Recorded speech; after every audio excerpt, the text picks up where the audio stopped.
본인의 개인적인 소회를 밝혔는데 그게 이제 외부에 공개된 거, 그것도 문제고요. 대통령도 마치 외교 싸움에 점에 나선 것 같은 모양새가 되거든요. 맞아요. 추방까지 가서는 안 되고요.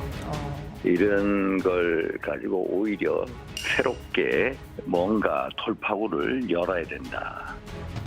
관계를 돈독히 하는 일에 매진해야 되는 것이 주재국 대사예요. 네. 대사가 깽판 쳐서는 안 되죠. 멍석을 깔아준 이재명 대표의 문제도 상당히 심각하다고 생각해요. 대통령께서 외교를 잘하고 싶으실 텐데 네. 오히려 이재명 대표가 더 외교를 잘하는 것으로 지금 보여지기 때문에 아마 거기에 대한 열등감이 좀 표출된 것이 아닌가.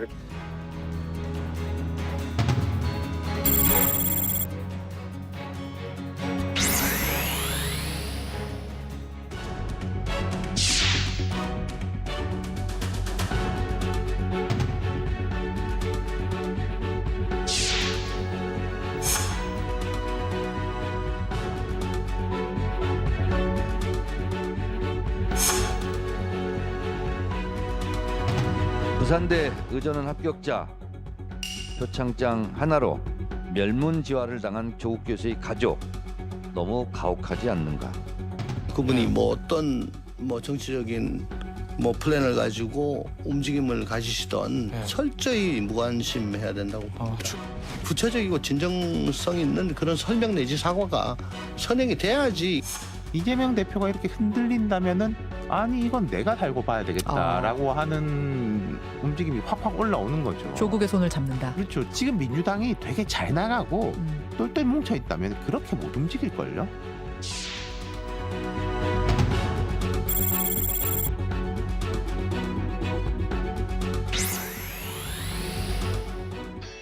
국가대표 정치뉴스쇼 5시 정치부에 시작하겠습니다. 백반장 반가워요. 반갑습니다. 네. 칭하이미 중국 대사가 미국 위주의 외교 정책, 우리 정부의 정책을 정면으로 비판한 다음에 지금 이제 파장이 계속해서 이어지고 있잖아요. 어제는 이제 윤 대통령이 신 대사를 직접 비판하기도 했는데 여권 내에서는 추방 관련한 얘기가 계속해서 나온다는 거죠. 네, 그렇습니다. 국민의힘 내에서는 신 대사를 기피 인물로 지정해서 추방해야 한다는 목소리가 심심치 않게 나오고 있습니다. 다만 외교적 파장이 큰 만큼 대안을 제시하는 의견도 있는데요. 윤희숙 전 의원은 추방보다는 중국이 데려가도록 해야 한다고 주장했습니다. 또 윤상현 의원은 추방만은 안 된다면서 특사 파견 등 돌파구를 찾아야 한다고 말했습니다. 네. 신 대사의 발언은 이재명 민주당 대표를 만난 자리에서 나왔잖아요. 이제 국민의힘이 이제 그 부분을 공격하고 있는데 오늘 이제 국민의힘 김재원 최고위원은 아까 깽판 얘기도 했습니다만 좀 색다른 주장을 또 하더라고요. 네, 맞습니다. 김재원 최고위원은 자신이 신 대사와 오랜 친구 사이라면서 중국이 관저 만찬에서 이재명 대표의 신체 정보를 다 수집했을 가능성을 제기했습니다. 김 최고위원은 중국은 그런 나라라면서 화장실에 갔다면 배설물까지 몽땅 수거해서 베이징으로 보냈을 가능성이 크다고 주장했습니다. 네, 물론 이제 김재원 최고위원의 주장이니까요. 자, 민주당 의원 5명이 현재 중국을 방문 중이란 그런 소식도 들어왔는데 저희가 국회 상황실에서 종합해서 얘기를 해보도록 하겠습니다. 그나저나 이제 국정원 1급 간부들에 대한 보직 인사가 무더기로 번복이 돼서 시끌시끌하다면서요. 네, 윤 대통령은 국정원 간부 A씨의 인사 전횡 가능성을 보고받은 뒤에 간부 7명에 대한 보직 인사 번복을 지시했습니다. 투서가 들어온 거 아니냐 이런 관측이 나왔는데요. 관련해서 국정원은 인사 내용은 확인할 수 없다고 밝혔습니다. 또 대통령실은 투서를 받아 인사를 하지는 않는다는 입장을 밝혔고요. 국정원 인사 논란은 사실 처음이 아닙니다. 지난해에는 대통령 측근으로 알려진 조상준 기획조정실장이 임명된 지 4개월 만에 사직하기도 했습니다. 예전에 정치부에서 한번 다뤘던 네. 그런 기억이 있습니다. 자, 어제 저희가 속보로 다뤘지만 서울대가 조국 전 장관, 조국 서울대 교수에 대해서 파면 결정을 내렸잖아요. 오늘도 정치권 공방이 이어졌죠. 네, 계속되고 있는데요. 조금 전 영상에서도 나왔지만 국민의힘에서는 파면 결정은 당연하다면서 총선 출마는 꿈도 꾸지 말라는 주장이 쏟아졌습니다. 민주당에서는 다양한 의견이 나오고 있는데요. 서울대 결정을 비판하는 경우도 많았습니다. 정청래 최고위원은 조국 교수 파면은 한국판 드레피스 사건이라면서 반면 대통령의 부인은 제대로 조사조차 받지 않고 있다고 화살을 김건희 여사에게 돌렸습니다. 네, 스파이 혐의로 종신형을 선고받았다가 네. 무죄가 선고됐던 그런 인물이죠, 드레피스가. 네. 자, 좋습니다. 오늘 뉴스가 많으니까요. 네. 빨리 들어가서 얘기할게요.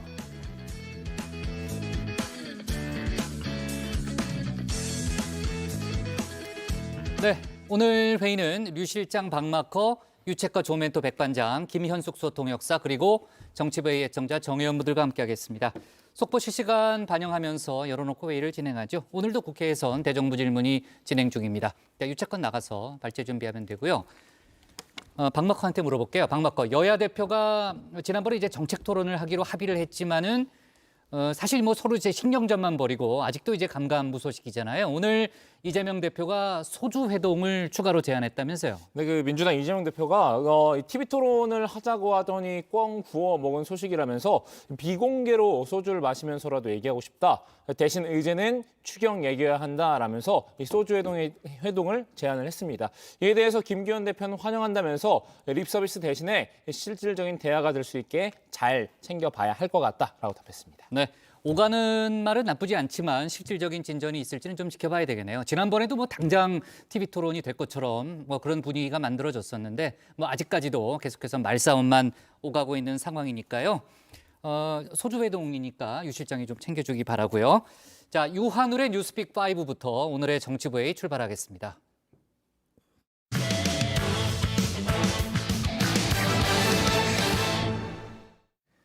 윤 대통령이 오늘 문재인 정권에서 추진한 태양광 사업의 의사결정 라인 전반을 조사하라고 지시했습니다.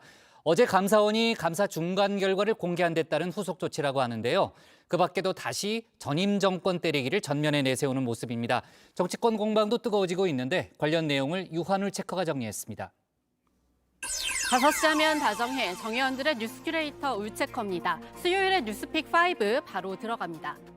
오늘 준비한 소식은요. 결정 라인 조사, 분리징수 착수, 하루 차이로 무더기 번복, 금 두고 가세요로 가져왔습니다. 오늘 첫 번째 픽은 여론의 흐름부터 살펴보고 갑니다. 매주 월요일 리얼미터는 윤석열 대통령 지지율을 발표하는데요. 그제 발표한 지지율 38.3%로 일주일 전보다 1.5%포인트 떨어졌습니다.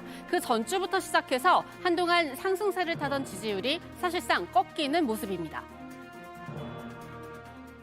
오늘 리얼미터가 발표한 지지율은 39.8%로 지난주보다 0.2%포인트 떨어졌는데요. 이 숨고르기라는 평가와 함께 리얼미터 측은 추가 상승을 위해선 상승세를 이끈 외교 안보를 기본에 두고 다른 모멘텀을 적극 발굴하는 포트폴리오 재구성을 고민해야 하는 시기라는 분석을 내놨습니다. 네, 그래서 윤 대통령은 이미 포트폴리오 재구성에 들어간 듯합니다. 이 지지율 재상승을 위한 분산 투자 전략, 또다시 전 정권 때리기입니다. 윤 대통령은 오늘 오전 대통령실 공직기강 비서관실에 다음 같은 지시를 내렸습니다. 윤석열 대통령은 오늘 감사원의 태양광 비리 감사 결과와 관련해 공직기강 비서관실에 당시 태양광 사업 의사결정 라인 전반에 대해 철저한 조사를 하라고 지시했습니다.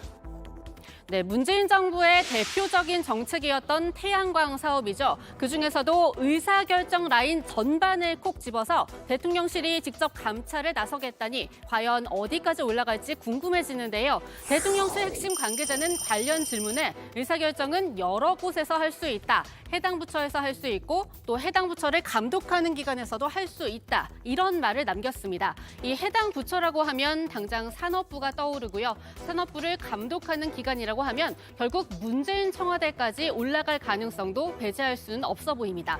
사실 오늘 대통령실 발표의 밑밥은 하루 앞서서 감사원에서 깔았습니다. 감사원은 지난해 10월부터 이 태양광 사업에 대한 감사를 진행 중인데요. 감사 중간에 수사 의뢰한 내용을 어제 먼저 공개한 겁니다. 현직인 강임준 전북 군산시장도 비리 의혹이 포착됐습니다. 감사원은 강 시장이 2020년 지인의 업체 등이 총 1,000억 원 규모 태양광 사업을 따낼 수 있도록 자격 조건을 풀어주는 등 특혜를 준 걸로 보고 있습니다. 네, 지자체뿐만이 아닙니다. 산업부 소속 공무원들이 이 개발업체에 허가를 받도록 특혜를 주고 퇴직한 뒤에는 해당 발전단지의 개발업체 대표, 또 그리고 시공업체 임원 등으로 재취업한 정황도 드러났는데요. 감사원이 이렇게 적발해서 지금까지 검찰에 수사 의뢰한 인원은 모두 38명입니다. 정부 정책이 아마 단기간 내에 추진되다 보니까 그런 제도와 인프라가 그 부분 속도를 좀 따라가지 못한 측면이 있는 것 같고, 정부 정책에 편성해서 개인의 사적 이익을 추구한 부분, 그런 부분이 가장 큰 문제라고 생각을 합니다. 네, 지금 들으신 내용 중에 바로 정부 정책이 단기간 내에 출시된 부분에 대해서 대통령실에서 책임 여부를 따지려는 건 아닐까, 이렇게 조심스럽게 예측해 보면서요. 윤 대통령의 포트폴리오 재구성, 이번에는 민간단체에 때리기입니다. 이미 뉴스픽에서도 관심을 갖고 전해드린 것처럼 정부, 여당이 모두 합세한 모습이죠. 그런데 이 끝에도 결국 전 정부 때리기가 있었습니다. 윤 대통령이 어제 국무회의에서 이 민간단체 보조금을 겨냥하면서 한 발언을 들어보면 알 수 있습니다. 국민의 혈세가 정치 포퓰리즘의 먹잇감이 되고 지난 정부에서만 400조 원의 국가 채무가 쌓였습니다. 이는 납세자에 대한 사기 행위이고 미래 세대에 대한 착취 행위입니다. 잘못된 것은 즉각 제대로 도려내고 바로 잡는 것이 국민의 정부의 책무입니다. 네, 이 발언을 해석기에 돌려보면요. 정정부에서 책무를 제대로 안 했기 때문에 400조 원의 국가 채무가 쌓였다는 겁니다. 그리고 역시나 현 정권에서 타겟으로 삼고 있는 노조의 집회 시위 문제. 사실 여기에도 전 정권 이야기는 빠지지 않았습니다. 문재인표 시위 대응, 이제는 버릴 때입니다. 불법 집회하는 사람들을 제 식구 보듯 하던 이전 정부와는 달라졌음을 분명히 알게 해야 합니다. 이대로 어물쩍 넘어간다면 죽은 공권력이 될 수밖에 없습니다. 네, 같은 맥락에서 대통령실은 집회 시위 조건을 강화하기 위한 명분 쌓기에도 들어갔습니다. 바로 여론조사인데요. 바로 대통령실 홈페이지를 통해 진행하는 국민제안 토론 3번째 주제를 집회 시위 요건과 제재 강화 방안으로 잡은 겁니다. 어제부터 시작했는데 3주 동안 댓글을 통해 의견을 모읍니다. 민주당에서는 여론조사가 아니라 여론몰이라고 지적하고 있습니다. 해당 조사는 여론조사의 기본이라고 할 수 있는 연령과 지역 등에 대한 보정도 없고, 심지어 한 사람이 중복 투표도 가능하고 여러 개의 계정을 만들어 투표를 하는 것도 가능한 것으로 드러났습니다. 실제 보수 성향 유튜브는 물론 여당인 국민의힘이 여론조사 참여를 독려하기로 했습니다. 그야말로 여론몰이 도구로 전락한 것입니다. 네, 그리고 윤 대통령의 지지율 포트폴리오 재구성 마지막입니다. 성과를 보이던 건 계속 밀고 나가는 것도 중요하겠죠. 그래서 외교안보 행보에도 박차를 가하고 있습니다. 19일에서 24일 순방길에 오르는데요. 특히 2030 세계 박람회 부산 유치를 지원하기 위해서 프랑스 파리에서 열리는 국제 박람회 기구 총회에도 직접 참석합니다. 이 총회에서는 유치에 나선 3개국의 4차 경쟁 PT가 열리는데요. 이 5번의 PT 중 가장 중요한 포인트로 알려져 있습니다. 179개 회원국이 모두 참석하는 총회에서의 이번 프레젠테이션은 부산 엑스포가 가진 차별화된 비전을 보여주는 기회가 될 것입니다. 네, 이와 함께 한동안 지지율 상승 국면을 견인했던 한미일 밀착 행보도 이어가는 모습인데요. 조태용 국가안보실장은 그 일환으로 오늘 한미일 안보실장 회의에 참석하기 위해 일본으로 떠났습니다. 미국과는 한미 정상들이 합의한 핵 협의 그룹의 조기 가동을 위해 논의하고요. 일본과의 공조 방안 역시 별도로 논의될 것으로 보입니다. 한미일 간의 협의체는 앞으로 시간도 많이 걸리겠지만 나중에 실현된다고 하더라도 이거는 정책적 수준에서 확장 억제에 관한 한미일 간의 정책 공조를 하는 것이기 때문에 이 한미 핵협의 그룹은 북한의 도발에 대한 그 대응이 중심이 된다면 한미일 확장 억제 협의체는 그것보다는 보다 일반적이고 정책적 수준의 협의가 될 것입니다. 네, 두 번째 픽은 분리징수 착수입니다. 방송통신위원회가 KBS 수신료 분리징수 법력 개정을 추진하기로 했습니다. 오늘 전체 회의를 열고 관련 안건을 의결했는데요. 대통령실이 지난 5일 권고한 이후 일사천리로 이뤄지고 있습니다. 도입 후 30여 년간 유지해온 수신료 전기 요금의 통합 징수 방식에 대한 국민 불편 호소와 변화 요구를 반영하여 분리 징수를 위한 관계 법령 개정 및 그에 따른 후속 조치 이행 방안을 마련할 것을 권고했습니다. 네, 대통령실에서 권고의 명분으로 든 거 바로 아까 야당에서 여론몰이라고 지적했다고 말씀드린 국민제안 토론 결과인데요. 이보다도 더 큰 지적을 받고 있는 부분은 바로 3인 체제 방통위에서 결정한 사안이라는 겁니다. 한상혁 위원장의 면직 그리고 다른 위원들의 임기 만료까지 겹치면서 이렇게 된 건데요. 이 중 정부 여당 측이 2명, 야당 측 위원이 1명이라서 오늘 표결 결과는 미리 예측이 가능했습니다. 그래서 민주당 장경태 최고위원 오늘 잔뜩 벼르고 있었습니다. KBS 이사 해임이라든지 또 수신료 분리징수라든지 여러 방송 정책 전반에 대한 의결을 3인 중에 2인이 5명 중 2인이 사실상 하는 것으로 주도하기 위해서 노력하고 있어서 저희가 이제 과방위원들 중에 조승래 간사와 제가 정말 불합리하고 부적절한 회의를 진행하지 않는지 방청할 생각입니다. 네, 그래서 오늘 아침 이 최고위원 회의까지 불참하면서 이렇게 방통위로 달려갔는데요. 같이 간 조승래 의원이 민주당 소속 과방위원들을 대표해서 성명서를 읽어 내려가던 중에 쓰러지고 말았습니다. 윤석열 대통령은 방통위 정상화부터 결자 해지하라. 방통위가 방통위 설치법이 정한 대로 합의제 행정기관으로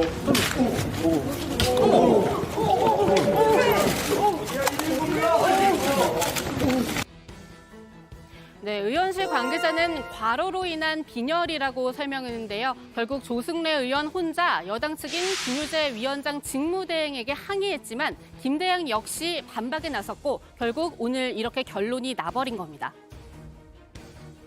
사실은 방송통신위원회가 방송의 독립성이나 정치적 중립성을 담보하기 위해서 사실은 있는 기관이지 이게 방송을 장악하고 통제하기 위한 방송장악위원회, 통제위원회가 그것은 곤란하지 않습니다. 행정부의 행정 행위에 대해서 국회가 유례나 저래 하시는 것에 대해서는 동의할 수는 없습니다. 저희들이 법에 정해진 대로 행정의 행위를 차질 없이 해야 되는 의무가 있는 조직입니다.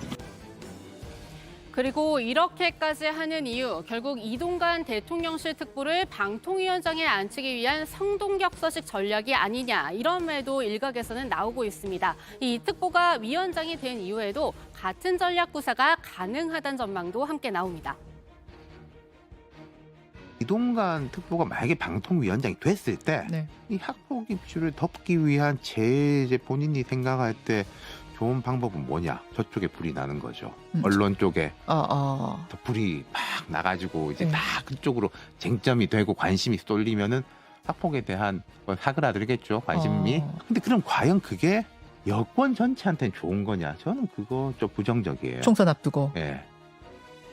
네, 다음 픽 하루 차이로로 가봅니다. 김건희 여사가 지난 9일 충남 서천군에서 개최한 한산모시 문화제 개막식에 참석했습니다. 그런데 다음 날 같은 현장에 대통령 관저이전 개입 의혹 등을 받고 있는 천공이 나타났는데요. 특히 김기웅 서천 군수와 구군수, 서천 경찰서 관계자와 함께 움직이는 모습이 포착돼서 의전 논란까지 불거졌습니다. 김 군수 측은 천공이 누구인지 몰랐다, 지역 주민이 소개해서 만났다고 해명했지만 석연치 않는 부분은 남아 있습니다. 군수는 천공이 누군지도 몰랐는데 지역 주민이 만나라고 그냥 덜컥 만납니까? 그게 좀 상식적으로 납득은 되지 않죠. 일반 주민이었다면은 지역 행사에 그때 행사 지휘하느라고 바쁘신 군수님을 만나서 차 한잔 할 수 있는 그런 경우가 거의 없거든요. 그러니까 보고 인사 정도 간단히 하고 그냥 현장에서 지나치는 정도지 이게 어떤 개별 면담도 아니고 뭐 사전에 면담 요청을 해야지 만날 수 있는 분인데. 네, 여기서 천공이 모시 애호가라는 사실은 안 비밀이라고도 하네요. 네, 네 번째 픽은 무더기 번복입니다. 최근 국정원 1급 간부들에 대한 보직 인사가 무더기로 번복된 걸로 알려졌습니다. 이 동아일보 보도에 따르면 윤 대통령은 특정 간부 A씨가 인사 전횡을 휘두른 정황을 보고받고 번복을 지시한 걸로 전해졌는데요. 해당 언론은 A씨에 대한 투서가 대통령실에 들어갔다고도 전했습니다. 대통령실 관계자는 투서를 받아서 인사를 하거나 안 하지는 않는다고 부인했고요. 번복 사실이 맞는지에 대해서도 말을 아끼고 있습니다. 정보기관 인사에 대해서 언급을 하는 것은 어떠한 나라도 그런 언급을 하지 않습니다. 확인해드리기 어렵고.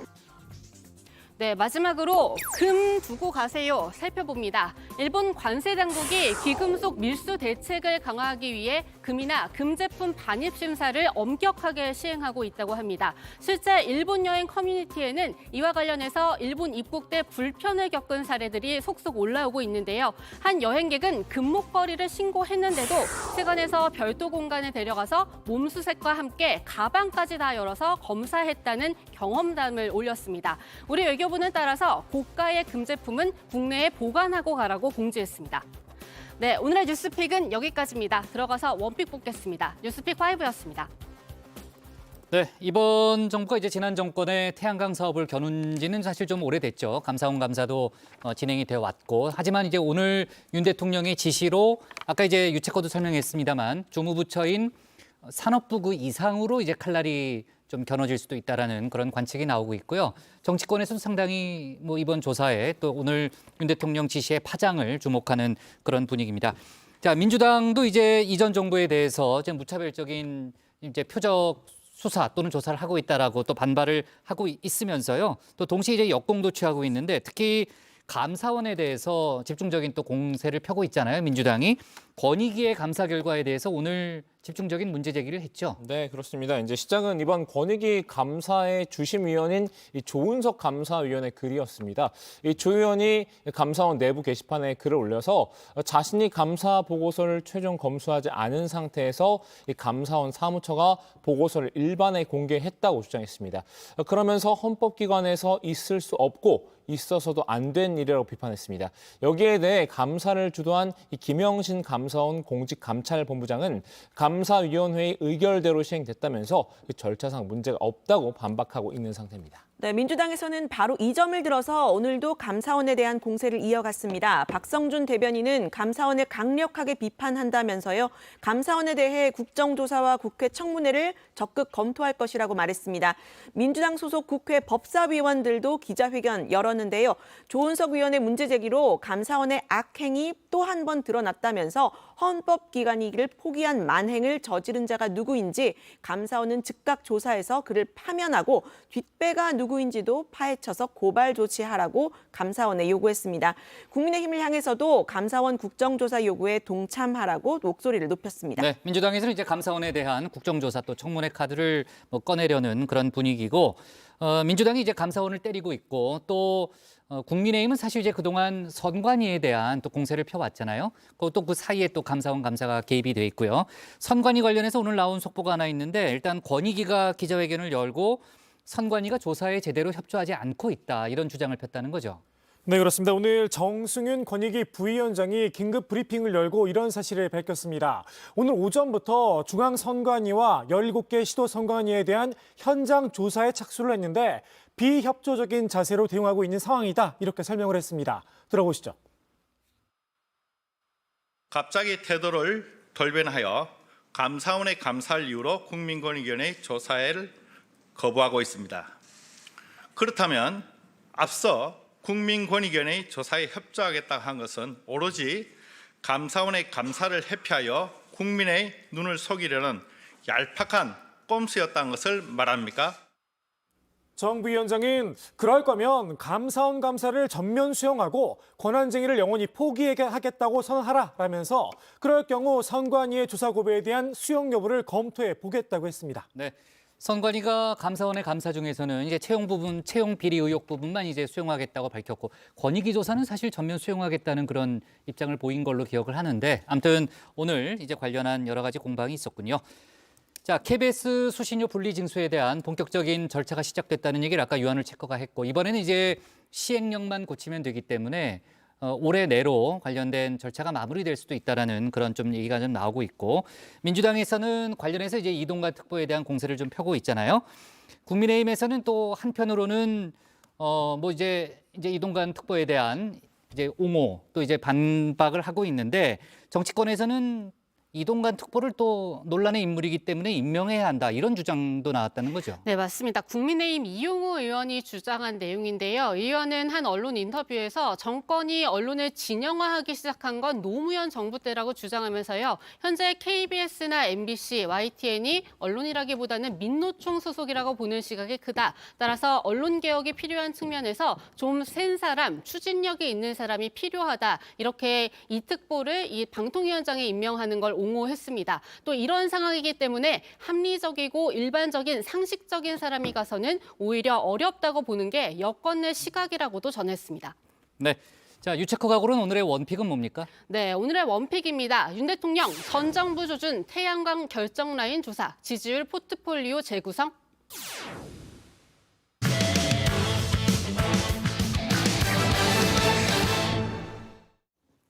싱하이밍 주한 중국 대사의 거친 발언에 대해서 조태용 국가안보실장이 한중 관계에 역행하는 일은 없어야 한다고 말했습니다. 오늘 한미일 안보실장 회의를 위해 일본으로 출국하는 길에서 한 발언이죠. 윤 대통령이 직접 싱 대사의 발언을 비판한 가운데 일부 민주당 의원이 현재 중국을 방문 중인 것으로 알려져서 정치권에서 논란도 일었습니다. 관련 소식을 유정아 실장이 정리했습니다. 미국이 전략으로 중국을 압박하는 상황 속에서 일가에서 미국이 승리할 것이고 중국이 패배할 것이라는 그런 파이팅이 하고 있는 것 같습니다. 단언할 수 있는 것은 현재 중국이 패배를 배런하는 일들이 아마 앞으로 반드시 후회는 되지 않을까 하는 것입니다. 한국이 미국의 승리와 중국의 패배에 베팅한다면 나중에 반드시 후회할 것이다 라는 싱하이민 주한 중국 대사의 말. 잔잔한 호수 아니죠. 가뜩이나 비가 올 것만 같은 날씨에 험한 계곡 같은 한중 관계에 돌을 던진 셈이라고 할까요? 여기에 윤석열 대통령도 직접 나섰습니다. 어제 비공개 국무회의에서 우리 국민이 불쾌해하고 있다라고 말한 사실이 알려지면서죠. 청나라 때 조선의 내정과 외교에 간섭했던 인물, 이 위안 스카이를 떠올리게 한다는 말도 했다고 합니다. 외교관으로서 상호 존중이나 우호 증진에 태도가 있는지 의문스럽다며 싱 대사의 부적절한 처신에 우리 국민이 불쾌해하고 있다고 말한 걸로 전해졌습니다. 네, 이미 싱 대사는 저 발언으로 우리 외교부의 토치가 됐었죠. 대통령실은 중국 측의 적절한 조치를 기다린다고 했습니다. 사실상 본국으로 소환하는 조치를 하라 이렇게 요청을 한 건데요. 그런데 중국 외교부도 사실상 거부했습니다. 싱 대사를 소환하기는커녕 오히려 감쌌습니다. 我愿再次强调，辛海明大使同韩国各界人士广泛接触交流，是其职责所在。到韩方的相关表态。 也注意到韩国部分媒体针对辛海明大使个人进行与事实不符，甚至人身攻击式的报道，对此感到遗憾。 네, 중국과 우리나라 간 외교가 점점 강대 강으로 치닫는 듯한데요. 문제의 발언이 나온 곳 바로 민주당 이재명 대표와의 이런 만남 자리였죠. 싱 대사의 발언에 반응하지 않은 이 대표에 대한 비판도 쏟아졌습니다. 민주당이 밝힌 만남의 목적, 일본의 후쿠시마 원전 오염수 방류에 공동 대응한다는 거였죠. 애초에 우리 야당과 중국의 외교관이 함께 우리 정부를 비판하는 그림 적절했느냐라는 지적이 나왔습니다. 너무 근데 쉽게 생각한 거 아닌가. 그러면요, 만약에 거기서 그 자리에서 우리 국민들 보는 앞에서 싱 대사하고 이 대표가 주거니 받거니 하면서 현 정부를 비판한다? 그것도 말이 안 되잖아요. 네, 맨 처음에 들으신 것처럼 싱 대사는 한국말이 유창합니다. 제가 외교안보팀에 있었을 때 취재 자리에서 좀 만나보면 통역이 필요 없어서 좀 고마웠던 기억이 생생한데요. 싱 대사가 미리 준비해온 종이를 꺼내서 읽는 모습이 생중계가 되면서 이 중국 정부의 강경한 입장을 손쉽게 전달할 수 있도록 결과적으로는 우리 야당이 멍석을 깔아준 것 아니냐 하는 비판도 나왔습니다. 여당은 물론이고 민주당 내에서도 준비가 철저했던 거냐고 했습니다. 왜 그걸 했을까? 유튜브 생중계를. 굳이 생중계라는 방식은 지나치게 이 위기 관리가 되지 못했던 그 부작용이 지금 이렇게 나타나고 있는 거다라고 생각을 해서요. 네, 생중계에서 동행했던 민주당 의원 두 사람이 대화를 열심히 이렇게 받아 적는 모습까지 공개가 됐는데요. 권칠승 대변인 같은 경우에는 문재인 정부에서 장관도 지냈죠. 당대표는 물론이고 이 국회의원들도 굳이 따지자면 신 대사보다 서열이 높은데 외교적 의전 관리에도 어긋난 것 아니냐 지적이 나왔습니다. 우리 야당 대표가 그 국장급 중국 대사한테 조아리는 모습. 그리고 그 민주당 국회의원들이 그걸 받아 적는 모습, 훈시 내용을. 예. 그런 게 국민들 마음을 굉장히 다쳤어요. 전혀 불필요한 일들이거든요. 그러니까 이번에 그 민주당이 굉장히 큰 실수를 했다고 저는 생각을 합니다. 네, 그런 의미에서 국가 원수인 윤 대통령이 직접 일국의 대사 발언에 적극적으로 대응하는 게 옳으냐 이런 비판도 나왔는데요. 자칫 대중관계가 필요 이상 악화될 수 있다 이런 우려입니다. 이제 대통령까지 나선 마당에 대중 외교의 다음 스텝은 어떻게 해야 할지 또 뜻대로 안 될 경우 퇴로를 차단한 건 아닌지 지금 고민이 필요해 보이는데요. 한미일 공조를 꾸준히 강조해왔던 윤석열 정부, 최근에 이 한편으로는 중국과의 소통도 필요하다 이야기를 해왔었죠. 시진핑 중국 국가주석의 방한 가능성도 언급이 됐었는데요. 오늘 일본으로 출국하는 대통령실 조태용 국가안보실장은 한중 관계를 건강하게 발전시키자라는 게 윤석열 정부의 변함없는 입장이라고 밝혔습니다. 중국과 일본에다가 한중일 정상회의를 이제 하자고 하는 의향을 전달을 하고 지금 외교 채널 간에 협의를 하고 있습니다. 대한민국으로서는 한중 간에도 건강한 관계 발전을 희망하고 또 한중일 간의 협의체도 잘 발전시키겠다고 하는 그런 중심 잡힌 의연한 입장을 가지고 있습니다.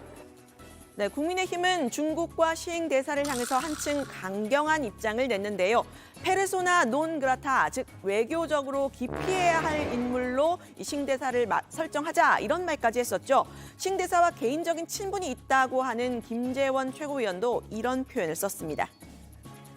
대사가 깽판 쳐서는 안 되죠. 주재국에서 대사가 이런 일을 벌이는 예가 있었나 싶을 정도로 저는 좀 심각한 사안이라고 생각해요.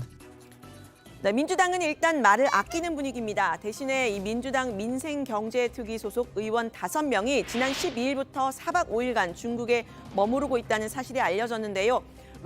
중국 외교부가 초청을 해서 미리 계획이 되어 있던 일정이라고 합니다. 화제 인물과 직접 통화해보는 류 실장의 그와 나의 전화통화 그나저나 코너에서 지금 중국에 있는 민주당 고용진 의원과 통화를 한번 해봤습니다. 이 싱대상의 발언 논란 와중에도 대중 외교가 이어져야 한다라는 이유에 대해서 이 정부 여당이 한미일 안보 동맹을 강화하더라도 중국을 아예 도외시할 수 있느냐 이런 말을 했습니다. 야당은 야당의 역할을 하겠다면서 국민들의 우려를 중국 외교부에도 전했다고 합니다. 가시게 된 배경이랑 원래 약속돼 있던 거라고 들어가지고 이거는 싱대사 발언 한참 전에 반도체 등등 또 무역 수지 적자 확대되고 경제적인 차원에서는 계속 활성화를 할 수 있도록 양국이 노력해야 된다는 대전제하에 피해가 다 국민한테 오는 거니까 단체 관광을 그래서 뭐 그런 것도 풀어달라 한류 그런 거에서도 혹시나 이제 그런 것이 없도록 해달라. 갈등이고 또 우리 경제는 경제 아니에요. 전쟁 중에도 협상이 필요하고 전쟁 중에도 교류하는데 왜 이 와중에 나가냐라고 얘기하는 것은 외교적 예절에도 맞지 않는 얘기고 우리의 실질적 이해관계에도 부합되지 않는 얘기예요. 조금 이제 많이 나갔죠. 미중 갈등 속에 이제 한국의 어떤 스탠스에 대한 비평을 하다 보니까 좀 세게 한 건데 그거는 조금 지나쳤다고 봐요. 그러나 지나친 것에 대해서 우리가 어떻게 대응하느냐는 뭐 서로의 여야의 생각이 좀 다를 수 있고 또 여당 내에도 또 야당 내에도 생각이 다를 수 있죠.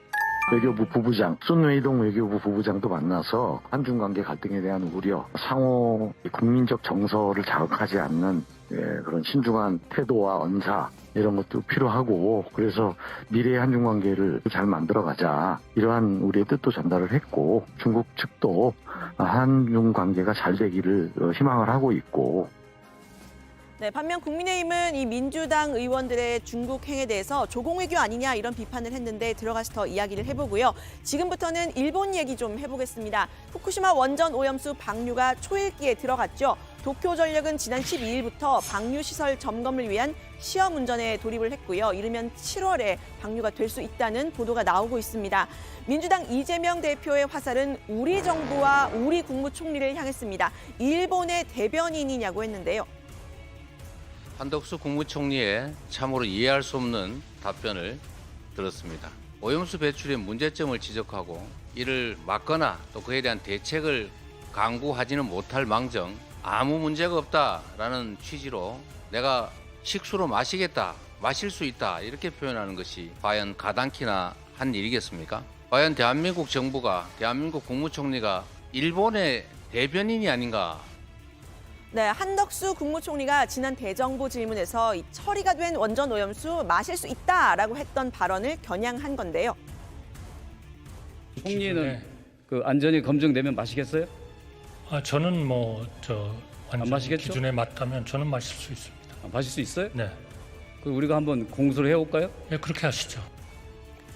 네, 원전 오염수는 처리 과정을 거쳤더라도 직접 음용은 안전하지 않다는 게 원자력안전연구원의 설명이죠. 지금 우리가 할 일은 마치 배팅을 하듯이 마실 거냐 안 마실 거냐, 마실 수 있느냐 없느냐를 따지는 게 아니라는 점 국민의힘에서도 지적이 나왔습니다. 지속적으로 마시면 방류한 어떤 물 자체는 그렇게 몸에 좋을 리가 없죠. 마시냐 안 마시냐 이게 굉장히 비과학적인 저는 괴담이라고 말씀을 드리고 싶은 게 우리한테 미치는 것은 방류하고 난 다음에 태평양을 돌아서 4, 5년이 왔을 때 우리에게 어떻게 영향이 미치느냐. 네, 지금 바다에 인접해 있는 어민들은 이 오염수 방류에 강하게 반발하고 있는데요. 누가 우리 수산물을 먹겠느냐 하면서 직접적인 피해를 호소하고 있는 겁니다. 수산물도 수산물이지만 바다에서 나는 소금, 특히 천일염이 품귀 현상을 빚고 있다고 하는데요. 국민의힘은 이런 사재기 현상에 대해서 불안 심리가 지금 지나치다고 했습니다.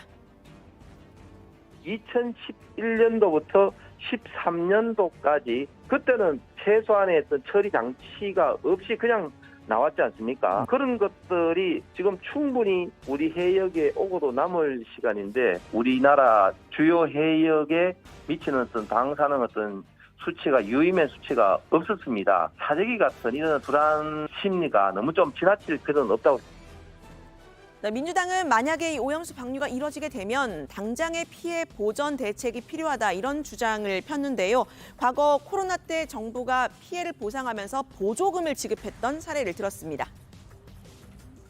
방류가 7월경에 현실화가 되고 그 손해가 7월부터 바로 이렇게 닥친다고 한다면 당연히 그 법안을 심의를 해서 그 피해를 입은 분들이 피해를 구제받도록 이렇게 해야 될 것 같습니다. 예전에 이제 코로나로 인해서 손해가 발생한 경우에 소상공인에 대한 여러 가지 입법이 이루어진 것처럼 네, 보조금을 지급할 거냐 말 거냐, 얼마를 어떻게 지원할 거냐, 지난 코로나 때 많이 겪었던 논쟁들이죠. 오염수 방류에 대해서도 여야의 태도 차가 극명한 상황인데 이후 대책을 어떻게 할지도 여야의 줄다리기가 좀 예고가 된 듯한 모습입니다. 오늘 발제는 이렇게 정리합니다. 국민의힘 싱하이밍 대사의 이 대사가 깽판 쳐선 안 돼. 설화 중에 중국 간 민주당 의원들 전쟁 중에도 협상 필요. 네. 자, 아까 잠깐 영상에서 봤습니다만 대통령실 조태용 국가안보실장이 오늘 일본으로 출국했습니다. 한미일 안보실장 회의에 참석하기 위해서였는데 한중 관계에 대한 입장을 상당히 길게 밝혔죠. 네, 제가 조 실장의 발언을 좀 앞에서 일부 뉴스픽에서 전해드리기도 했는데요. 아무래도 싱하이밍 중국 대사의 이 설화 논란 때문에 기자들의 질문은 한중 관계에 대해 쏟아졌습니다. 조 실장은 이 질문들에 대해서 한중 관계의 건강한 발전에 도움이 안 되고 역행하는 일들은 없어야 한다고 했는데요. 상호 존중과 공동이익의 두 가지 핵심 키워드를 중심에 놓고 한중 관계를 건강하게 발전하는 발전시키는 게 윤석열 정부의 변함없는 입장이라고 했습니다. 네, 조 실장은 앞서 대통령실이 중국 측에 언급을 했던 이 적절 조치에 대해서는 더 이상 드릴 말씀이 없다고 했는데요. 싱 대사의 본국 소환 등을 더 강경하게 주장하지는 않은 것으로 풀이가 됩니다. 동아일보 보도에 따르면 윤 대통령은 이 비공개 어제 국무회의에서 중국 대사란이 2인자인 줄 알고 못 만나서 안달난 부분이 있다 이렇게 말을 했다고 하는데요. 했다는 보도가 있었는데요. 민주당 이재명 대표를 겨냥한 것으로 풀이가 되죠. 한미일 공조 강화에 불만을 드러낸 중국을 향한 불편한 감정도 숨기지 않았지만 한편으로는 주중 대사의 발언을 듣고만 있었던 이 대표를 향한 불만도 드러냈다는 해석이 나옵니다. 네, 국민의힘에서는 오늘도 싱하이밍 대사를 향한 비판이 이어졌죠. 네, 그렇습니다. 국민의힘 김기현 대표는 오늘 광주를 방문한 자리에서 싱하이밍 대사는 대사로서 자격이 없다는 점을 중국 정부가 명확하게 인식해야 한다 이렇게 비판을 이어갔습니다. 윤재욱 원내대표도 중국 측의 조치를 기다리고 있다고 했는데요. 중국 측의 싱 대사 본국 소환을 압박한 겁니다. 국민의힘은 싱 대사의 발언이 공개되도록 한 이재명 대표의 책임론을 부각하는 한편 민당원 5명이 중국을 방문한 것에 대해서도 조공 외교다 이렇게 비판을 했습니다. 반면 이 싱 대사의 본국 소환, 그러니까 추방에 대해선 국민의힘 내에서도 좀 다른 목소리가 나왔는데요. 윤상현 의원은 중국이 이미 사실상 거부 의사를 밝혔기 때문에 더 이상의 압박은 관계 악화를 의미할 뿐이라고 했습니다. 싱 대사가 임기를 거의 채운 만큼 겨울 정도 되면 물러날 시기가 온다. 이 물밑 대화를 통해서 자연스럽게 이 싱 대사가 중국으로 돌아가게 해야 하지 않겠느냐라고 제안했습니다. 네. 윤상현 의원은 이제 윤 대통령이 직접 싱하이밍 대사의 발언을 비판한 데 대해서도 마찬가지로 또 비판의 목소리를 내더라고요.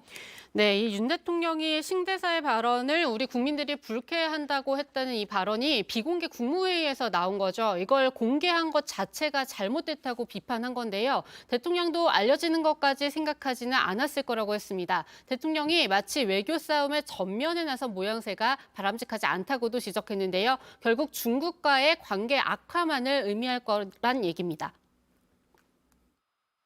일단 이런 식으로 되면 결국 계속 에스컬레이션이 됩니다. 대통령이 외교 싸움에 전면에 나섰는데 만약에 중국이 그를 거부를 했다. 그럼 국가 원수 체면이 어떻게 됩니까? 그렇죠? 그럼 그 다음 단계에서 국가 원수의 체면을 살리기 위해서 추방을 해야 됩니까? 계속 관계를 악화시킬 뿐이죠. 민주당에서는 윤 대통령이 싱 대사를 직접 비판한 데 대해서 다른 해석을 내놨다는 거죠. 네, 장경태 최고위원인데요. 윤 대통령의 발언을 정면으로 비판했습니다. 상호 존중이나 우호 증진의 태도가 있는지 의심스럽다. 이 발언에 대해서 어떤 국가의 외교관이 상호 존중과 우호 증진의 태도가 없겠느냐 이렇게 이야기를 했고요. 윤 대통령이 싱 대사의 발언을 직접 비판하고 나선 배경은 이렇게 설명했습니다. 아무래도 대통령께서 외교를 잘하고 혹은 뭐 잘하고 싶으실 텐데 오히려 이재명 대표가 더 외교를 잘하는 것으로 지금 보여지기 때문에 아마 거기에 대한 열등감이 좀 표출된 것이 아닌가 이렇게 생각합니다. 네, 자 오늘 발제 이렇게 정리하겠습니다. 국민의힘 대사가 깽판 안 돼. 중국행 민주당 전쟁 중에도 협상으로 제목을 잡겠습니다. 다음은 조익신 멘토의 정치 인사이드로 갑니다.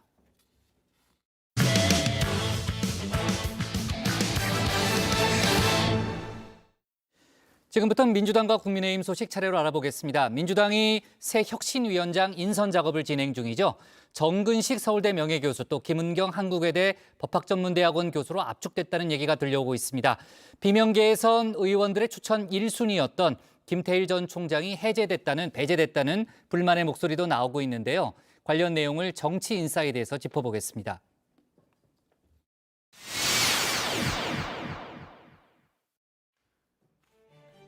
민주당 혁신위원장 물망에 오른 3명의 후보군.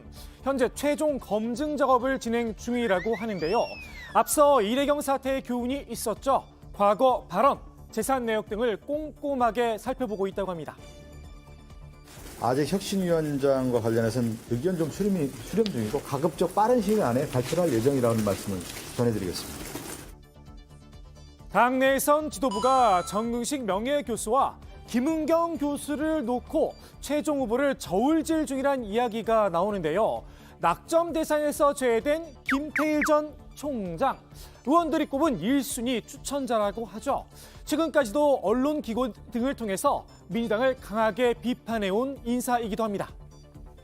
이게 진짜 제대로 된 평가를 해서 우리가 반성할 건 반성하고 바꿀 건 바꾸자, 쇄신할 건 쇄신하자라고 한다면 김태일 교수를 선정해야 되는 거겠죠. 김 전 총장의 배제 소식, 이재명 대표가 당을 쇄신할 생각이 없는 게 아니냐 물음표가 달릴 수밖에 없겠죠. 정치권에선 최종 물망에 오른 두 사람이 쇄신의 상징이 되기엔 인지도가 다소 떨어진다는 평가도 나오는데요. 민주당 내에 훌륭한 대안이 있는데 왜 선택을 하지 않느냐 훈수를 두기도 했습니다. 국민의힘에 타격을 줄 수 있는 혁신위원장 누구였어요? 저는 두려운 사람. 김부겸 전 총리죠.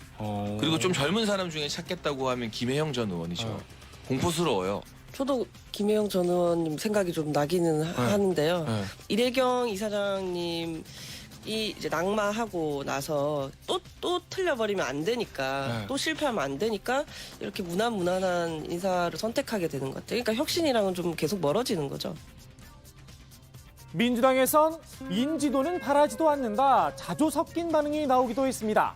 마냥 혁신 작업을 늦출 수는 없다는 겁니다. 저는 이제 인지도 바라지도 않습니다. 그냥 논란이 될 잘못된 발언들 이런 거 없었으면 좋겠고, 윤리적인 문제 없었으면 좋겠고, 인물을 찾기 위해서 시간을 보낼 수가 없다. 그러니까 더 남은 시간이 별로 없다. 비명계에선 혁신위 구성의 순서가 잘못됐다는 비판도 이어지고 있죠. 혁신위의 역할부터 명확하게 해야 한다 목소리를 높였는데요. 과제가 무엇고 어떻게 해야 되는지 그 역할이 뭔지를 하질 않고 그 수험생부터 불러오는 게 어디 있어요. 이 시험이 국어 시험인지 산수 시험인지를 보고 그걸 잘할 수 있는 사람을 데려와야 되는데 그러니까. 근데 혁신이가 뭘 하려고 하는 혁신인지를 얘기한 적이 없습니다. 장 대표가. 이 대표가 직접 입장을 밝히진 않았지만 친명계에선 의원 기득권 타파를 전면에 내세우고 있습니다. 특히 민주당 현역 의원들이 갖고 있는 기득권, 친명 비명 가리지 않고 민주당의 기득권을 좀 혁파해갖고 국민들의 눈높이에 맞게 당을 바꿀 수 있는 그런. 비명계가 생각하는 혁신과는 확연하게 결이 다릅니다. 우리가 바꿔야 될 그 혁신의 대상이 뭐냐? 내로남불, 저 팬덤 정치, 방탄 정당. 이런 민주당에 씌워진 이 굴레를 어떻게 벗어날 것이냐가 핵심 아닙니까? 네. 국민이 바라는 건 국회의원 많이 갈아쳐라가 아니고 민주당이 지난 대통령 선거 평가를 안 했잖아요. 민주당이 지난 지방선거 패배에 대한 평가를 안 했잖아요. 민주당이 지난 1년 동안 이재명 당대표 체제를 어떻게 국민들이 평가하고 있는지를 우리가 평가하고 부족한 걸 채우고, 그리고 문제가 되는 건 개선하는 방식으로 그 혁신을 하자. 당원이냐 국민이냐 혁신의 주체, 당의 주인이 누구냐를 놓고 양측의 최고위원들이 묘한 신경전을 벌이기도 했는데요. 민주당의 혁신의 주체는 당의 주인인 당원입니다. 국회의원은 혁신의 대상이지 주체가 아닙니다. 혁신의 출발은 국회의원 기득권 내려놓기 대의원제 폐지부터 시작해야 합니다. 혁신의 대상들이 혁신 떠들지 말기 바랍니다. 정당의 주인은 당원이 아니라 국민입니다. 당의 주인은 국민이고 당원은 정당의 대리인인 것입니다. 당원의 목소리는 매우 중요하지만 국민의 목소리보다 우선할 수는 없습니다. 혁신기구의 의제도 당의 주인인 국민의 의사가 무엇보다도 우선시 되어야 합니다. 국민 눈높이에 맞는 혁신 과연 가능할까요? 민주당 밖에선 회의적인 전망이 이어졌는데요. 지금 그 쉽겠어요. 지금 이재명 대표 개인 그 리스크 방어하려고 지금 온 당력을 거기 모으고 있는 거잖아요. 뭐 다른 거 할 게 없죠. 뭘 어떻게 할 수 있게 저 상태에서 지금. 혁신위원장이 이 질문에 제대로 답을 할 수 있겠느냐는 겁니다. 돈봉투 이거 부결한 거 어떻게 생각하느냐고. 거기에 대해서 새 혁신위원장이 말을 얼버무리거나 아니 뭐 부결할 수도 있지라고 하면 그 혁신위원장은 시작부터 그냥 끝나는 거예요. 비명계에선 이재명 대표의 퇴진이 곧 혁신의 시작이다 연일 압박을 가하고 있는데요. 이재명 대표가 그냥 스스로가 물러가 준다면 당으로서는 그 선당후사의 정신으로 물러가 준다면 당으로서는 가장 최고의 바람직한 모습이겠지만 내년 총선의 승리를 위해서 본인이 모든 걸 다 하겠다고 이야기를 먼저 하셨기 때문에 저는 그 부분에 대한 본인의 진퇴 부분에 대해서는 본인이 언젠가는 판단을 할 건데 그러나 그 판단의 시점이 너무 늦지 않았으면 좋겠다. 이 대표가 스스로 결단할 가능성은 지금으로선 낮아 보입니다. 오늘 발표된 정당 지도조사 결과인데요. 오차범위 아니긴 하지만 민주당이 국민의힘을 앞서는 모습입니다. 돈봉투 의혹, 코인 사태 등 잇단 악재에도 지지세가 크게 흔들리지 않는 모습인데요. 때문에 이 대표가 결단할 이유도 없다는 분석이 나옵니다. 오늘의 정치인사이드 윤여준 장관의 총평으로 마무리합니다. 수렁에 빠진 것 같잖아요. 수렁에 나오려고 허우적거리면 더 들어가는. 아니 지금 저 정도 상태에서도 지지도가 비슷하게 나오니까 적대적 공생관계 아니에요? 피체 고정 지지층이 지금 다 강고하게 단계되어 있는 거잖아요. 피체 그거 믿고 있는 거잖아요. 그렇죠.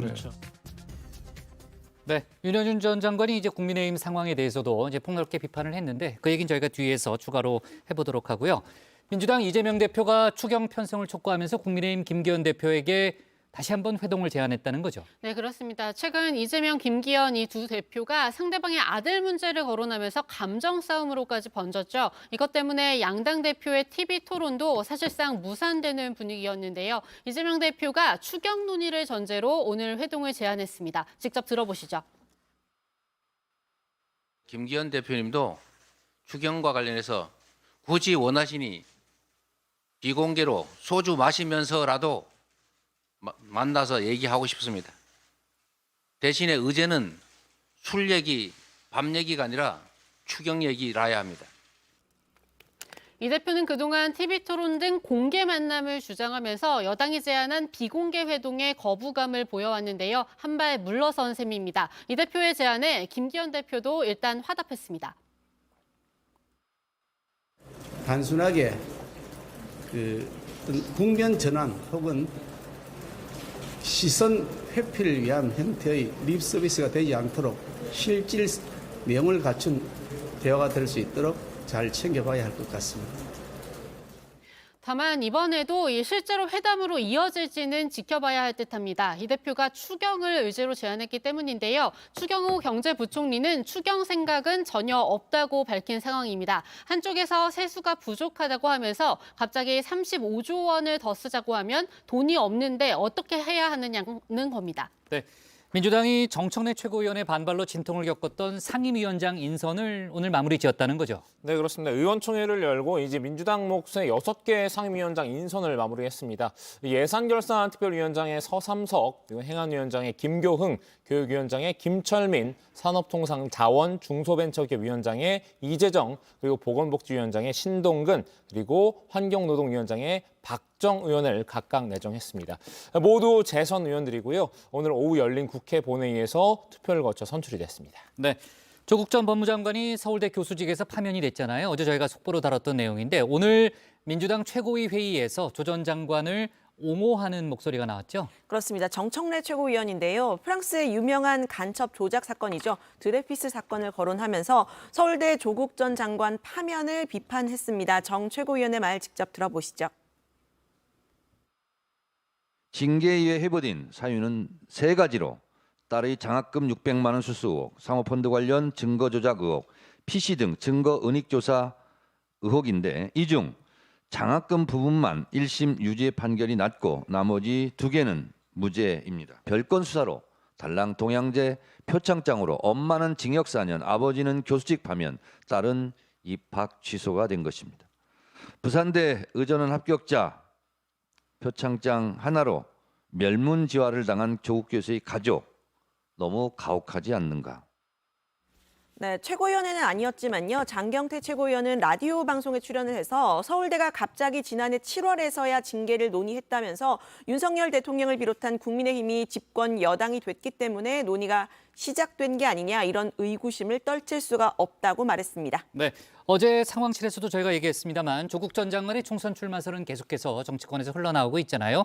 민주당 내에서는 조국 전 장관 출마에 대해서는 목소리가 엇갈리고 있죠. 네, 그렇습니다. 조 전 장관은 지난 10일 지도도 나침반도 없는 길을 걸어가겠다라고 밝혔는데요. 정치권에선 내년 총선 출마를 시사한 것 아니냐는 해석이 나왔습니다. 최근 평산책방을 방문해서 문재인 전 대통령을 만난 것도 이런 해석에 힘을 실었는데요. 조 전 장관이 서울 관악 지역에 거주하고 있는 걸로 알려지면서 지역구까지 구체적으로 거론되는 상황입니다. 조 전 장관의 출마설에 민주당에선 찬반 의견이 갈렸는데요. 의원들의 말 직접 들어보시죠. 조국 장관님께서 본인과 관련된 여러 가지 논의에 대해서 국민들께 여러 가지 평가를 받으실 과정은 결국 정치밖에 없다고 생각합니다. 그렇기 때문에 저는 가능성은 상당히 높다라고 생각하고 있습니다. 조국 장관에 대한 여러 가지 시선들이 있어 왔습니다. 또 그런 부분들이 어떻게 보면 봉합이라는 과정을 거쳐왔던 거고요. 다시 과거로 돌아가는 건 그렇게 썩 바람직하지는 않은 것 같다 이런 생각입니다. 반면 조국 전 장관의 출마를 기정사실화해서 왈가왈부하는 건 바람직하지 않다는 의견도 나왔는데요. 조 전 장관이 출마하겠다는 입장을 직접 밝히지는 않았다는 겁니다. 본인이 먼저 난 뭐 총선을 고민한다, 선거에 나가고 싶다, 아니면 나가려면 뭐 어떻게 해야 되겠냐 이런 얘기를 한 적이 한 번도 없습니다. 그러니까 그런 거를 그냥 도외시한 채 한 사람을 또다시 도마에 올려놓고 본인들 편한 대로 재단하는 사람들은 정말로 그러면 안 될 것 같고. 네, 여권에서는 이제 우병우 전 민정수석 출마설 계속해서 나오고 있는데 일단 민주당과 달리 국민의힘에서는 우 전 수석을 좀 딱 끊어내는 그런 분위기라면서요. 네, 그렇습니다. 국민의힘 윤상현 의원은 우병우 전 수석은 이미 형을 다 끝냈고 사면복권도 받았다면서 정치는 본인의 뜻대로 하는 거라고 했는데요. 다만 국민 정서가 녹록치 않다면서 국민의힘에서는 공천을 안 줄 거라고 잘라 말했습니다. 장해찬 청년 최고위원도 우 전 수석의 총선 출마에 강하게 반대한다면서 국민의힘은 과거가 아니라 미래로 나아가야 한다고 강조했는데요. 조국 전 장관에 대한은 민주당 인사들과 온도차가 큽니다. 우 전 수석과 조 전 장관의 정치적 이상이 다르기 때문이라는 분석도 나옵니다. 진영 내 위상은 하늘과 땅 차이인 거죠. 우병우라는 사람은 단독자인 거고, 그 예컨대 조국 전 장관은 어떻게 보면은 세력이에요. 상징적인 인물이고 출마 희망자들. 공천이 약간 쉽지 않을 것 같다라고 생각하는 분들이 조국 전 장관하고 같이 스크럼을 짜려고 하는 분들이 있단 말이에요. 네. 자, 어쨌든 정치권에서 다양한 얘기가 좀 나오고 있는데 저희가 향후 좀 움직임도 좀 지켜보도록 하겠습니다. 오늘의 정치 인사이드는 이렇게 정리하겠습니다. 혁신위원장 후보 2명 압축, 의원들 1순위 추천 배제로 제목을 잡겠습니다. 다음은 박주루 마커의 주민입니다.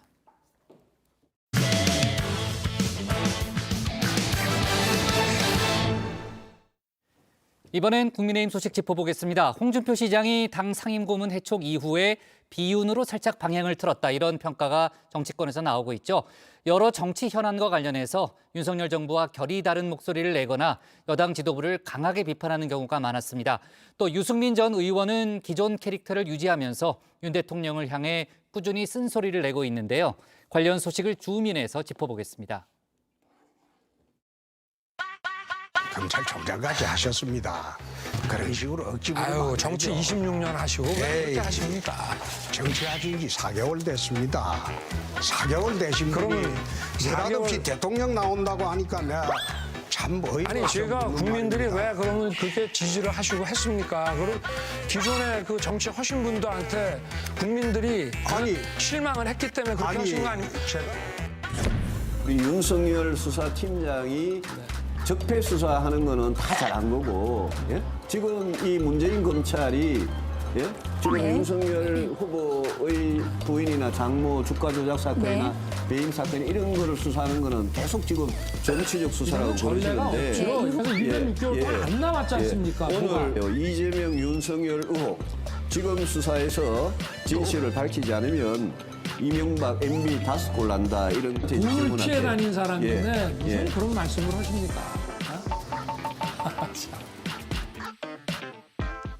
지난 국민의힘 대선 경선 때 윤석열 대통령과 토론 도중 감정 싸움까지 벌였던 후보들이죠. 이 홍준표 대구시장과 그리고 유승민 전 의원입니다. 이 윤 대통령이 당의 후보로 확정이 된 이후에도 이들 사이 앙금은 쉽사리 가시지 않았는데요. 윤석열 정부 출범 1년여가 흐른 지금 이 두 사람의 정치 행보는 비슷한 듯 다른 모양새입니다. 둘 다 대권의 꿈은 여전히 품고 있죠.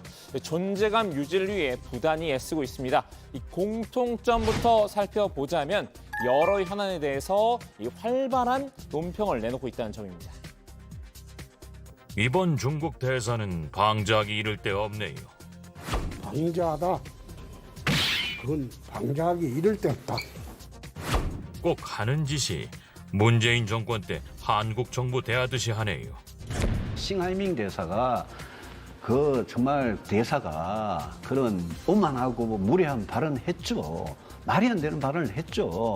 근데 그게 대사의 뜻이겠습니까? 중국 정부의 뜻이라고 봐야 되거든요. 싱하이밍 중국 주한대사 윤석열 정부의 이 대미 밀착 기조를 두고 배팅 발언을 꺼냈죠. 이 두 사람 모두 싱 대사의 발언을 비판을 했습니다. 홍 시장이 싱 대사의 발언이란 나무에 집중을 했다면 유 전 의원은 한중 관계란 숲에 주목을 했는데요. 대국 근성만으로 나라를 끌고 가기 어려운 시대가 되었는데 참 어이없는 중국 대사의 시대착오적인 발언입니다.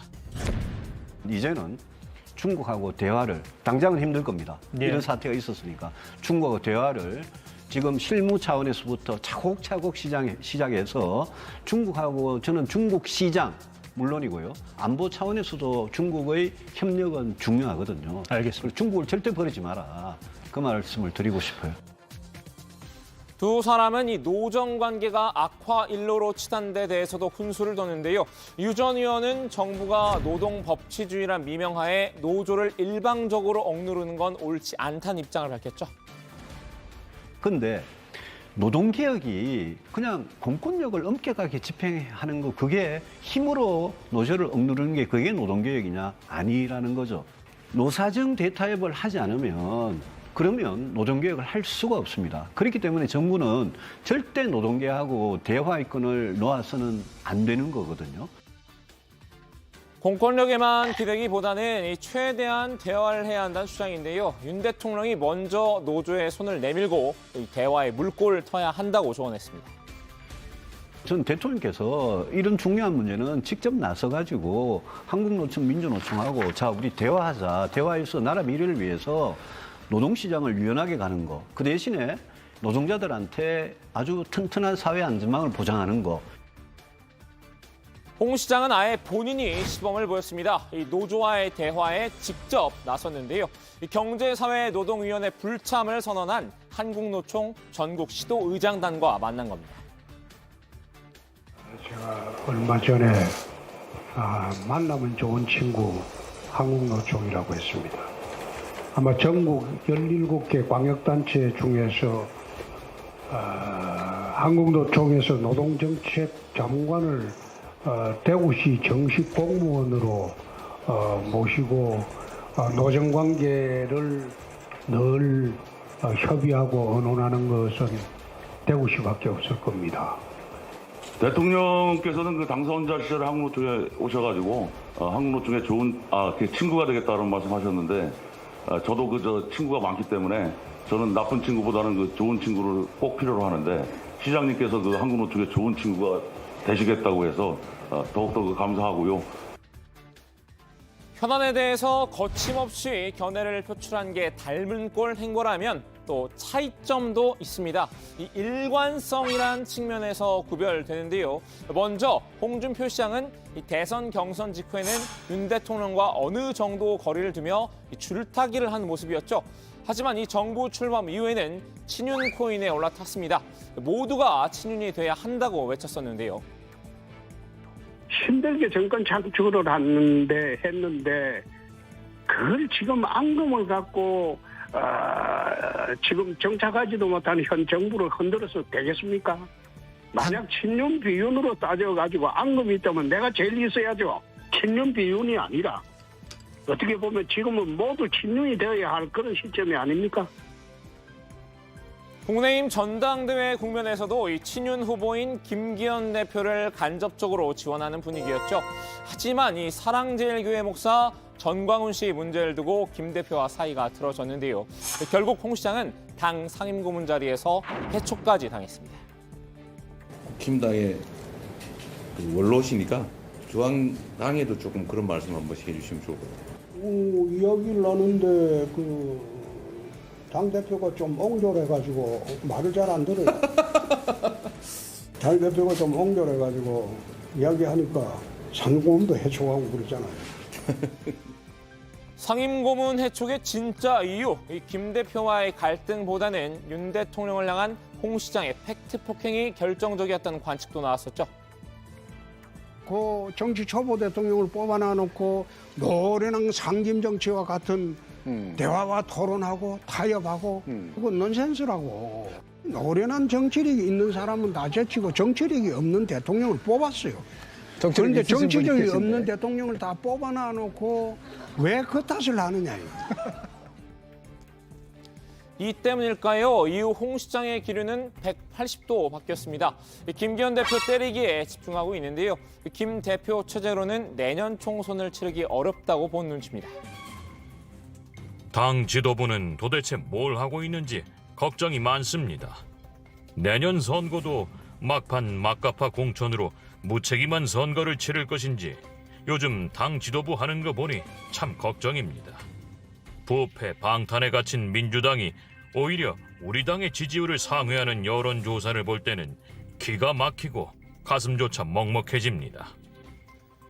다만 윤 대통령에까지 칼날을 뻗기는 부담이었던 것 같은데요. 윤 대통령과 관련해서는 직접적인 비평은 삼가고 있습니다. 그분 강약 약강 아닙니까? 강한 사람한테 약하고 약한 사람한테 강합니다. 반면 유승민 전 의원은 윤 대통령에게 일관된 태도를 보이고 있습니다. 윤 대통령과 친윤계에 지속적으로 쓴소리를 내뱉고 있는데요. 경기지사 당내 경선과 전당대회에서 연달아 고배를 마셨었죠. 이 친윤계의 견제 때문이었는데요. 이 정치적 시련을 겪으면서 확실한 비윤의 길을 걷고 있습니다. 또 윤핵관 세력들이 자기 마음대로 그렇게 저를 떨어뜨리기 위해서 룰을 바꾼다. 뭐 제가 그런 말했습니다만 축구 한참 하다가 그냥 골대 옮기고 이런 게 이게 정말 대통령께서 말씀하시는 법과 원칙, 공정과 상식 아니지 않습니까? 대통령께서 뭐 정말 거의 수도 없이 자유를 강조하시니까 늘 그 자유가 누구의 자유, 어떤 자유를 말씀하시는지가 1년 동안 저도 깊이 생각을 해왔던 분야고 그 점에 대해서 아직도 의문을 갖고 있고요. 지난달 말부터는 이 윤 대통령의 발언과 핵심 정책을 집중적으로 비판하고 있는데요. 특히 윤 대통령이 3대 개혁안을 말로만 외칠 뿐 구체적인 방안은 제시하지 못한다는 점을 꼬집었습니다. 노동, 연금, 교육 3가지 개혁을 하겠다고 취임 초부터 지금까지 계속 말은 해왔거든요. 왜 취임 이후에 1년 1개월이 지나도록 가장 중요한 골든타임에 그런 윤석열 정부의 개혁안, 구체적인 안, 우리는 이렇게 개혁하겠습니다. 이게 왜 없냐. 그리고 맨날 말로만 하겠다 그래요. 자, 오늘은 때를 기다리며 몸집을 키우고 있는 두 여당 정치인에게 준비해봤는데요. 둘 모두 윤석열 정부의 외교나 정책 관련 해서는 할 말은 하겠다는 자세죠. 물론 사안마다 입장이나 비판의 강도는 다르지만 이 차기 대선 때까지 이런 태도를 유지할 것으로 보이는데요. 오늘 주민 한마디는 두 사람을 바라보는 윤 대통령의 속마음으로 대신하겠습니다. 대표 둘 중에 한 사람이 불편해서 오늘 안 온 것이다.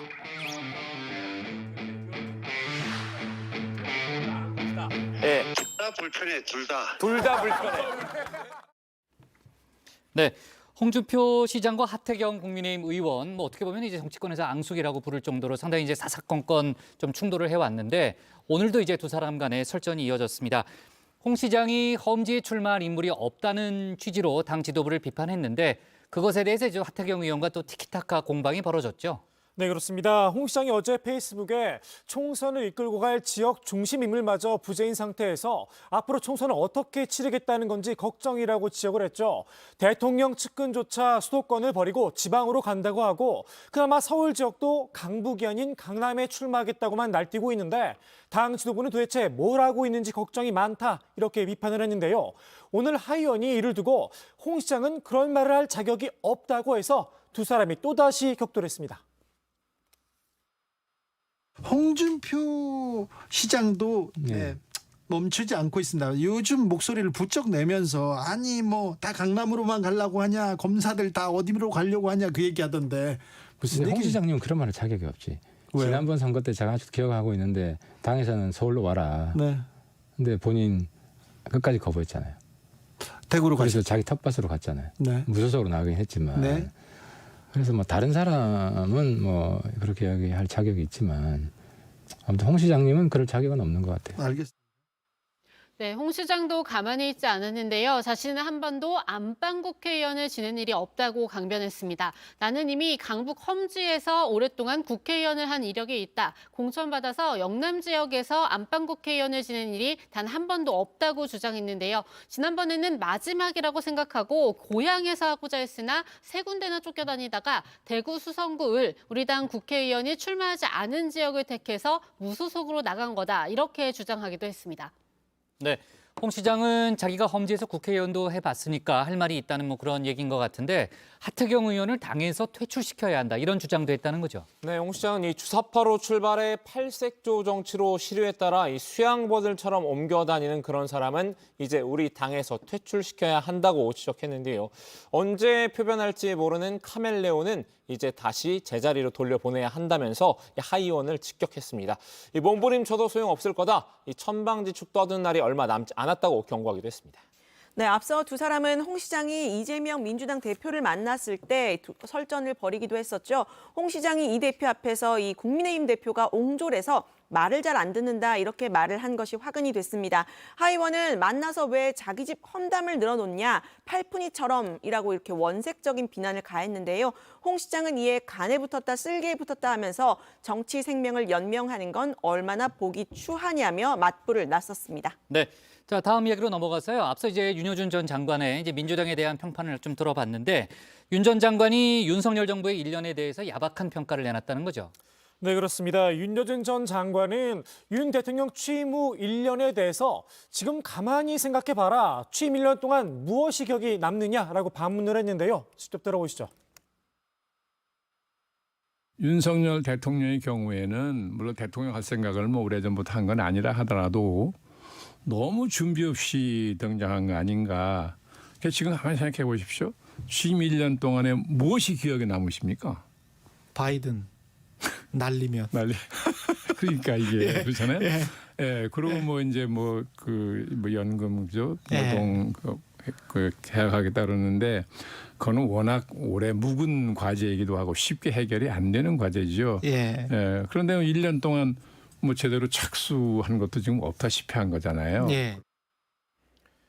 윤 전 장관은 윤석열 정부에 대해서 연금, 노동개혁하겠다고 하는데 그거는 워낙 오래 묵은 과제이기도 하고 쉽게 해결이 안 되는 과제라면서 그런데 1년 동안 제대로 착수한 것도 지금 없다시피 하다 이렇게 지적을 했습니다. 네, 윤 전 장관은 윤석열 정부가 5년 동안의 가장 중요한 1년을 저렇게 보냈기 때문에 앞으로 굉장히 어려워질 거라고 예상했는데요. 정부와 여당이 야당을 탓하는 것에 대해서는 그러려면 대통령의 국정 지지도나 여당에 대한 지지가 높게 나와야 되는데 지금 어떻게 나오나 다 30%대다 이렇게 말하면서 그러니 그런 말이 성립이 안 된다고 꼬집었습니다. 윤 대통령의 인사에 대해서는 인사 스타일이 야당이나 언론에서 문제 삼는다고 안 하는 스타일이 아니지 않느냐면서 옛날에 소신이 만능인가 이런 이야기가 있었다고 비판하기도 했습니다. 네, 자 좋습니다. 뭐 정치권에서 많은 이야기들이 좀 오가고 있네요. 자, 오늘 정치부에는 여기까지 하도록 하겠습니다. 저희는 내일도 오후 5시 정각에 다시 찾아뵙겠습니다. 회동을 해야 챙길 수가 있는데요. 소주 회동? 예.